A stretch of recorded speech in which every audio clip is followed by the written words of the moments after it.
obrigado. É uma honra para mim. Muito obrigado pelo convite. É um prazer. Bom, então, obrigado. Parabéns a você. Parabéns a todos os geólogos e geólogas. O assunto de hoje é licenciamento ambiental na mineração. É importante dizer que a questão ambiental no Brasil é historicamente recente.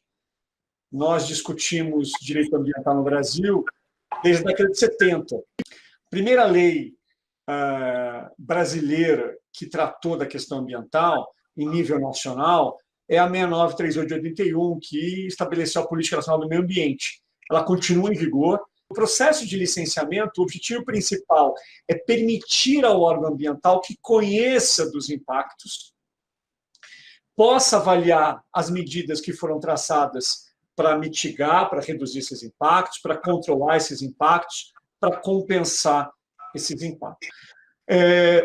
O artigo 23 da Constituição já estabeleceu que a competência para a proteção ambiental é uma competência comum. Significa dizer que todos os entes federativos, os municípios, os estados, o Distrito Federal e a União podem atuar na defesa do meio ambiente. Chamamos de AIA, que é a Avaliação de Impacto Ambiental. A gente conhece muito o EARIMA, que é o Estudo de Impacto Ambiental, porque é o estudo que está na Constituição, lá no 225, parágrafo 1º, inciso 4º, se eu não me engano. Caberá a EARIMA para aqueles empreendimentos de significativo impacto ambiental. Isso é relevante porque ter EARIMA tem várias consequências. Uma delas é o valor do investimento. Para fazer um EARIMA é um valor alto, uma equipe multidisciplinar, por um tempo longo, que pelo menos eu tenho que avaliar no período seco e no período chuvoso, gera como consequências obrigação de ter audiência pública, como também a compensação ambiental da lei do SNUC, que é o artigo 36 da lei 9985 de 2000. Então, qualquer impacto ambiental negativo que não puder ser evitado deve ser compensado.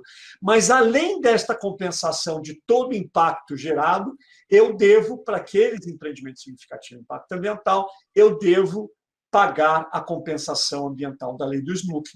O licenciamento ambiental, a pesquisa mineral, caberá, em regra, licenciamento ambiental quando tiver guia de utilização.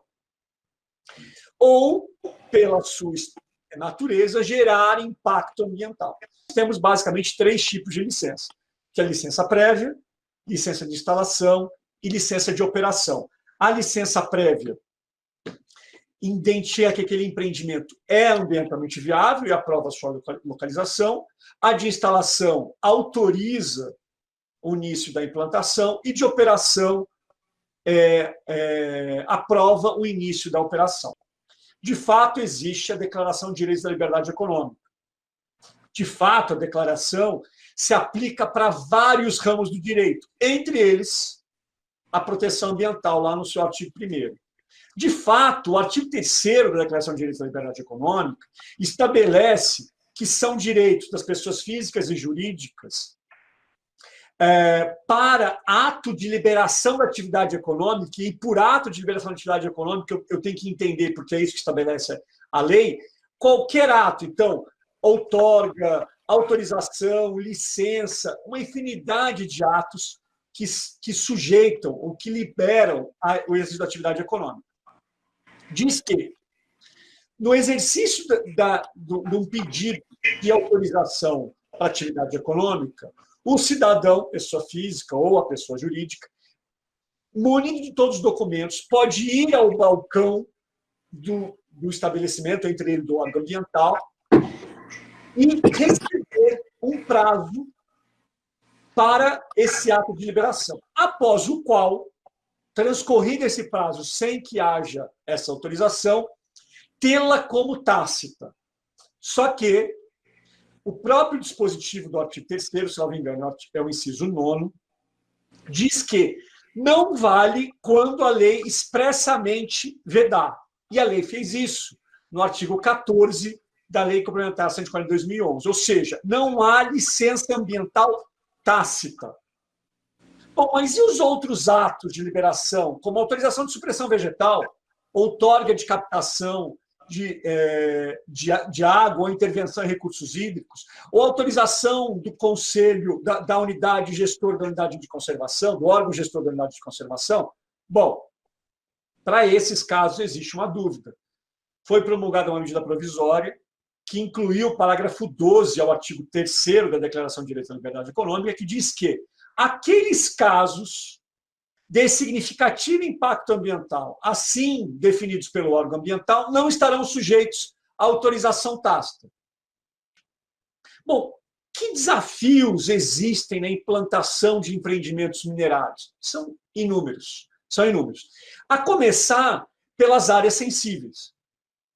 A depender da mineração pode ser interesse social, isso está na resolução CONAMA 369, então, mas ou caso de utilidade pública, caso de interesse social ou baixo impacto ambiental. E a chamada oitiva livre, prévia, informada e de boa-fé, que tem como fundamento a OIT 169, Organização Internacional do Trabalho 169, da qual o Brasil é signatário, e, na falta de uma regulamentação melhor, a gente tem uma portaria interministerial que é 60 de 2015. Entretanto, essa oitiva não é anuência. A comunidade, mais especial que seja, ela não tem direito a impedir o empreendimento, mas ela tem direito a ser ouvida antes. Unidade de conservação. Quando o empreendimento impactar a unidade de conservação e esse licenciamento for de significativo impacto ambiental, eu tenho que ter a autorização prévia do órgão gestor dessa unidade. Qual que é o fundamento? Artigo 36 da 9985 de 2000. Se não for significativo impacto ambiental, mas mesmo assim impactar a unidade, eu devo apenas dar ciência à unidade, mas eu não preciso de autorização. Resolução CONAMA 428 de 2010. Mais ainda, a chamada certidão de uso e ocupação do solo, que algumas pessoas chamam de anuência. Então, primeiro comentário importante aqui nos meus 1 minuto final. Não é anuência, é certidão. Certidão atesta um fato. Então, eu devo ir ao município, quando o licenciamento é estadual ou federal, e perguntar se aquele empreendimento que eu quero implantar é ou não é compatível com as leis de uso e ocupação do solo.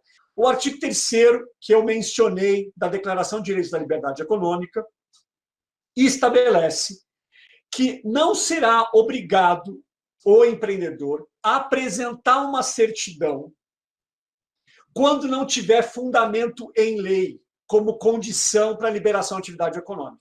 É a resolução CONAMA 237 de 97, no artigo 10. Portanto, é uma norma infralegal. Não pode mais o órgão ambiental, depois da Declaração de Direitos da Liberdade Econômica, exigir a certidão de uso e ocupação do solo como condição para o licenciamento ambiental. Claro que se eu puder construir essa relação de forma positiva, harmônica, negocial, muito melhor. Porque, especialmente em empreendimentos de mineração, a gente não começa hoje e vai embora amanhã. São empreendimentos de longo prazo.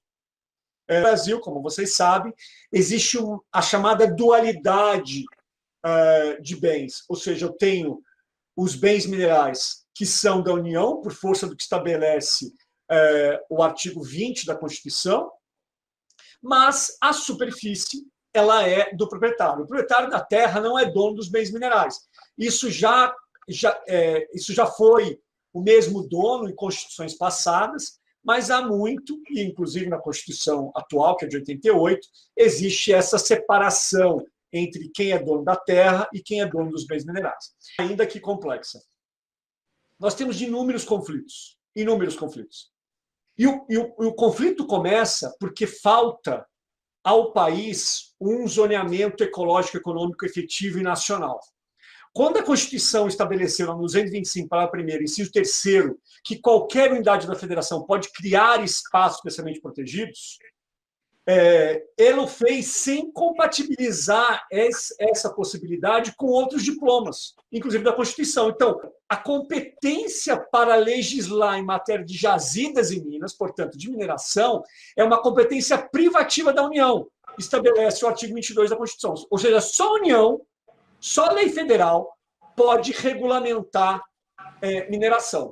Mas pode qualquer ente, inclusive o município, e que, portanto, não é a União, pode qualquer ente federativo criar espaços especialmente protegidos. Então, veja, um município não pode legislar sobre mineração, mas pode criar unidade de conservação. E ele cria unidade de conservação em cima do jazimento mineral. Em regra, a unidade de conservação não tem rigidez locacional que a jazida tem, como a gente já falou. Então, esse conflito, na minha opinião, deveria ser tratado pelo judiciário e dar prevalência à mineração. Entretanto, a gente tem decisões de todo tipo. Então, resumindo esse pedaço da resposta, a Constituição estabelece tanto a proteção ambiental no artigo 225, quanto essa rigidez locacional para a terra indígena a partir do 231 da Constituição. E diz que é possível explorar, desde que garanta a participação dos resultados aos indígenas, tem uma lei que trate desse assunto e tem aprovação do Congresso Nacional, o que não existe atualmente. Agradeço a gentileza dos comentários, é um prazer, e tenham um excelente dia de aprendizado.